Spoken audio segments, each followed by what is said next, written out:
Vitamins na to, vitamin pro itong gamit mga ka-agri.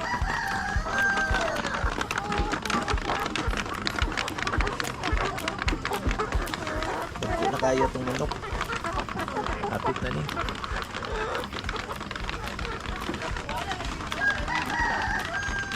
So, para ito ang manok kandiri. So, hopefully, by August mag-start na yung pangitlog ang atong mga manok. Tapos makabaligya na tag fertile eggs by September. Yan na natay mga day old nga chicks by October.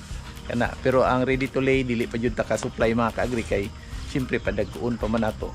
Tapos tabunan pa pud nato ni diri. Ato ning gamiton ni nga area.